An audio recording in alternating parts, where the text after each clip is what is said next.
Bonjour à tous. Bienvenue une fois de plus sur ma chaîne pour parler de dessin. Et aujourd'hui, nous allons aborder le thème de la figure féminine dans son ensemble.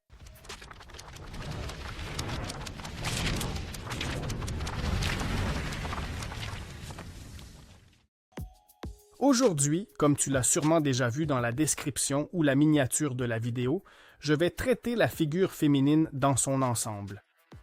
Je dois dire que j'ai déjà plusieurs vidéos consacrées à l'anatomie féminine que je te laisse dans la description de cette vidéo et que je t'invite à regarder si tu veux approfondir un peu plus ce sujet, car elles seront très complémentaires à celles dont nous parlons aujourd'hui. J'ai déjà réalisé une vidéo dans le passé avec cette même approche sur le corps masculin dans son ensemble, et là encore, je te laisse dans la description un lien direct vers cette vidéo où mon intention est de te donner quelques conseils pour que tu apprennes à dessiner la figure humaine de manière pratique et rapide, en plaçant certains points de repère et en reliant les membres comme les bras et le torse, les membres supérieurs du haut du corps avec les inférieurs, de la taille jusqu'aux pieds, comme tu peux le voir dans ces premiers croquis.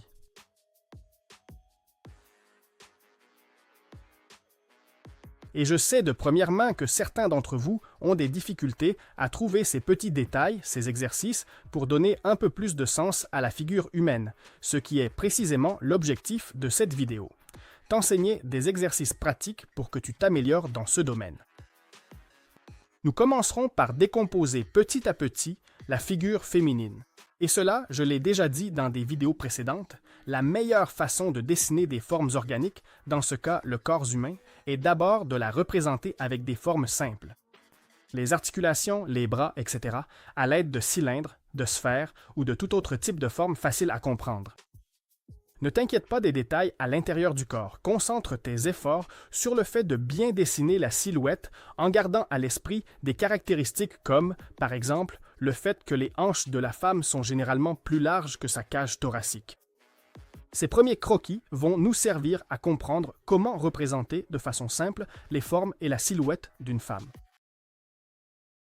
Maintenant, l'étape suivante va consister à utiliser ces structures pour recréer différentes positions à titre d'exercice.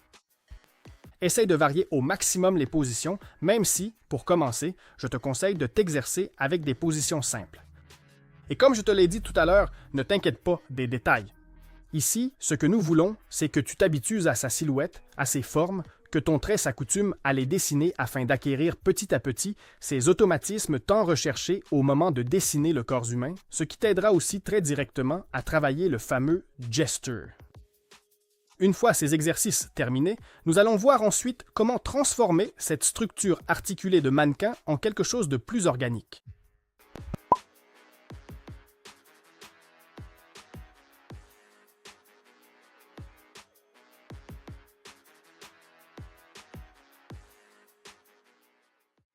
Eh bien, dans cette seconde partie, comme je viens de le dire, nous allons naturellement transformer toutes ces formes simples en quelque chose de plus stylisé.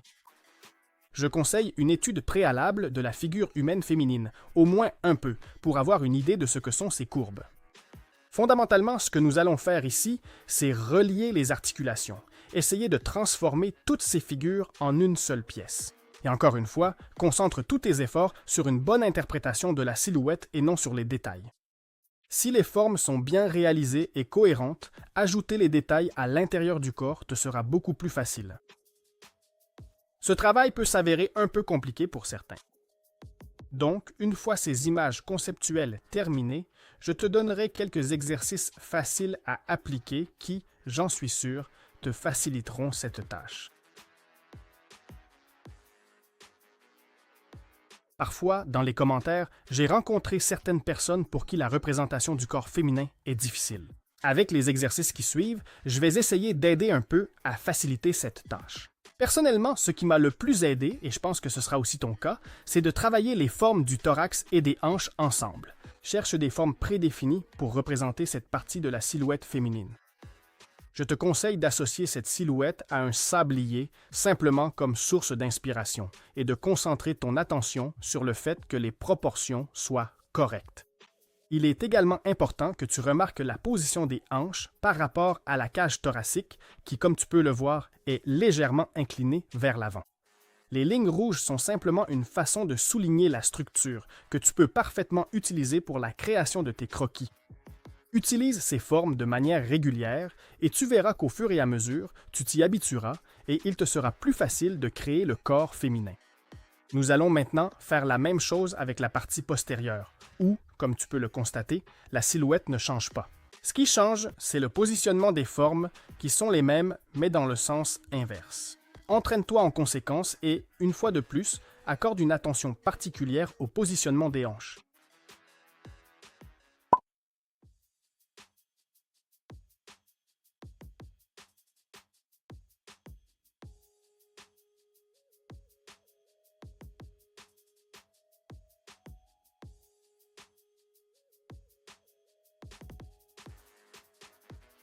Je vais laisser ici quelques exercices où j'appliquerai ce que je viens d'expliquer.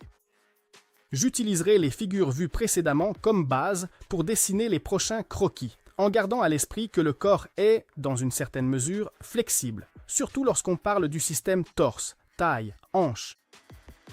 Une fois ces dessins terminés dans quelques secondes, je te donnerai une astuce. En fait, il s'agit d'un petit détail pour rendre la silhouette féminine encore plus fidèle.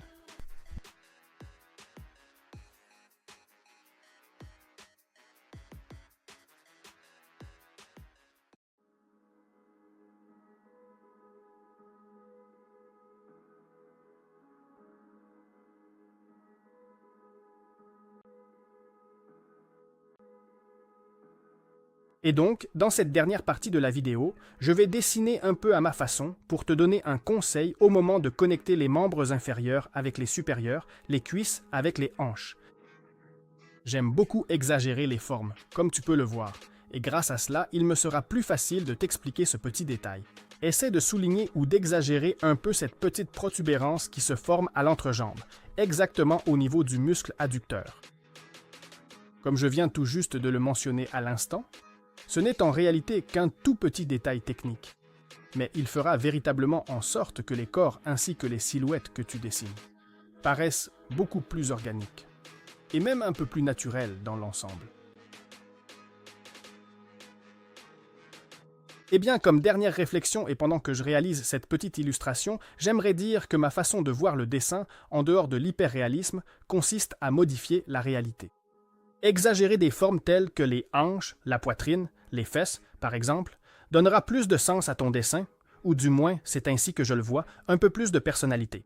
Ton personnage paraîtra plus attrayant et cela s'applique à tout, homme, animal, que tu sois en train de dessiner un monstre ou ce que tu veux dessiner. Et quand je parle d'exagérer les formes, je veux dire les agrandir, mais aussi les diminuer. Essaye d'appliquer ce dernier conseil que je viens de te donner et tu verras que petit à petit, tu commenceras à forger ton propre style. Eh bien, mes amis, j'espère que cette vidéo vous a plu, qu'elle vous a été utile et qu'elle vous a apporté quelque chose de différent. Si c'est le cas, faites-le moi savoir avec un « j'aime » ou un commentaire, qui, comme je le dis et le répète sans cesse, est très motivant.